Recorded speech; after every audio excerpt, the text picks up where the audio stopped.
Hi everybody, this is doctor Priyanka Sharma.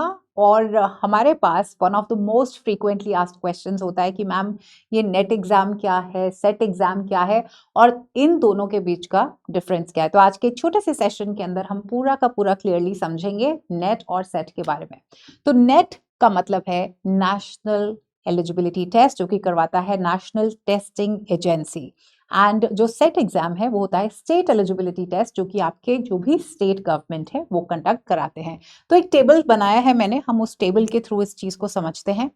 तो यहाँ पे आपको नेट से रिलेटेड पूरी इंफॉर्मेशन मिलेगी। तो मैंने टैबुलर फॉर्म इसीलिए बनाया है कि मन में जितने भी प्रश्न हैं आपके ये टेबल को देख के क्लियर हो जाएंगे। और यहाँ पे मैंने आपको स्टेट एग्जाम के बारे में बताया है। तो सबसे पहले, जैसे मैंने आपको शुरुआत में ही बताया कि नेट को एनटीए कंडक्ट करवाता है और ये नेशन वाइड होता है, twice a year. This is held twice a year, ठीक है।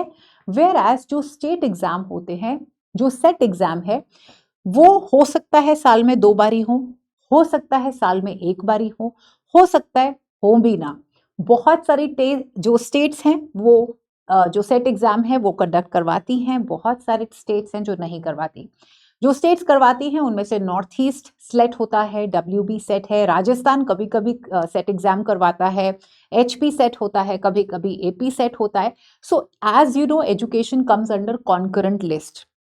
तो सेंट्रल गवर्नमेंट जो मिनिस्ट्री है, यूजीसी, एनटीए के थ्रू साल में 2 बारी नेट एग्जाम होता ही होता है। जो सेट एग्जाम है वो हो सकता है साल में हो सकता है साल में ना हो। कई स्टेट्स में होता है, कई स्टेट्स में नहीं होता है। तो अब national level, state level, eligibility for assistant professor और जेआरएफ दोनों, मतलब अगर आप टॉप के 1% में आ रहे हो तो आपको जेआरएफ और नेट मिलेगा।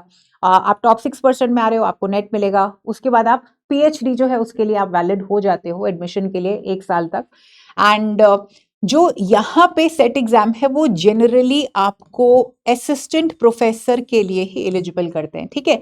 तो यहाँ पे एज आई सेड टॉप 1% में आपको स्कॉलरशिप मिलती है पीएचडी के लिए। You are eligible to be assistant professor, NET मिलता है, आप एलिजिबल हो असिस्टेंट प्रोफेसर बनने के लिए, पीएचडी के लिए। और यहाँ पे सिर्फ और सिर्फ असिस्टेंट प्रोफेसर बनने के लिए ही एलिजिबल हो गए। जो नेट का जो एग्जाम होता है वो वैलिड होता है अक्रॉस इंडिया, ठीक है। अगर कोई नेट एग्जाम क्रैक करता है तो बेशक कर्नाटका हो, हिमाचल प्रदेश हो, across every state in India वो एलिजिबल होते हैं। वेराज जो सेट एग्जाम होता है वो आपको रिस्ट्रिक्ट कर देता है आपके पर्टिकुलर स्टेट में। फॉर एग्जाम्पल, किसी ने डब्ल्यूबी सेट दिया, कोई वेस्ट बंगाल को बिलोंग करता है, तो वो जो सेट का जो सर्टिफिकेट है वो वेस्ट बंगाल में ही चलेगा। यानी अगर आपने डब्ल्यूबी सेट किया है तो आप असिस्टेंट प्रोफेसर डब्ल्यूबी यानी वेस्ट बंगाल में ही बन सकते हो। अगर आपने राजस्थान सेट एग्जाम क्रैक किया है तो आप राजस्थान के अंदर ही एलिजिबल हो। आपका राजस्थान सेट का जो पेपर है वो इंडिया में कहीं और वैलिड नहीं है, ठीक है।